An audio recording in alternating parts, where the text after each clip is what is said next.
So let's get some insight from Rafael Salies. He's the Brazilian Operations Director at the Southern Pulse, an investigative news service focusing on Latin America. Rafael, welcome. Thank you. So we saw in Paulo's report, we're talking about a crippling recession, a nationwide corruption scandal, a possible impeachment of the country's president, and on top of all that, the Zika virus. What has been the impact of all of this on preparing for the Olympic Games? Surprisingly, very little.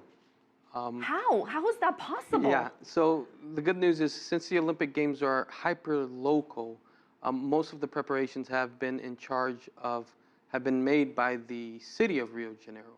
The municipal government is pretty well organized and prepared and funded either by the federal government or by itself to prepare venues, prepare infrastructure along with the state government, and make basic preparations for the Games. Another part of why this is so surprising is because preparations have been going on for the past 4 to 6 years. Mm-hmm. What about the venues? What's the status of the venues? Most of the venues will be done on time. On time meaning the day before the game start? No, on time according to schedule. Okay. And ready to be tested. The velodrome for the cycling competitions will be done almost by the time of the competitions. One of the venues regarding it's an aquatic competition in the Lagoa Rodrigo de Freitas. The Olympic Committee decided not to build one of the seating areas that would float on top of the lagoon, but beyond that, everything else is going to run fine. So how do you see this moving forward? What are the big hurdles in the next 4 months? Well, one of the big hurdles is the municipal elections that will be taking place. Those are local elections. The local elections that will take place alongside the Olympics. The election date is on the first weekend of October. However, the election campaign cycle starts midway through the Olympics. At the same time, you'll still be dealing with what is likely a heightened leftist protest movement due to the impeachment of President Dilma. Part of the party apparatus of the PMDB, which was central in taking down President Dilma, is located in Rio de Janeiro state and city. They were key to keeping her in power. Now they're key to taking her out of power.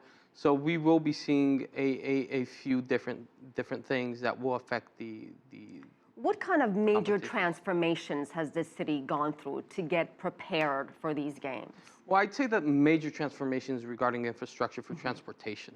While we can see that infrastructure regarding sanitation lacked, and that's one of the main complaints of athletes, transportation is a whole different story. The city of Rio de Janeiro today is much different than it was in 2010, where you have a metro that's expanding to the west zone. You have a series of mass transportation bus corridors throughout the west zone that cut through the city and lead towards downtown Rio.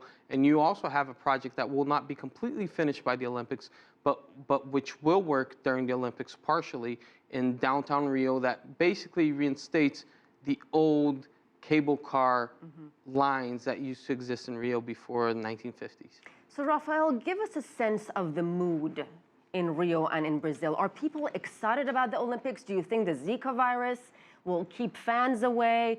Do you think the scandal, the economy, and all the things we talked about, has that in any way tainted the image of this beautiful country? Well, I'd say the impeachment process has definitely dampened the mood, where the country is now focused on the political crisis instead of focusing on the Olympics. The Zika virus was the big news cycle that happened about a month and a half ago, maybe 2 months. However, but it's still a problem. It's still a problem. However, it's no longer on anyone's mind due to the political crisis. Looking forward towards August, I don't think we're going to have Zika as a main problem, specifically because if you look at the comparable virus that's transmitted to Zika, which is dengue fever transmissions in August are historically low. So I don't think that's actually going to be a problem during the Olympics. So you're not worried about these games? You think they're going to be successful games? Yes, I am. I do think they will be successful games. All right, we'll leave it at that. Rafael Salies, thank you so much for being here. Thank you.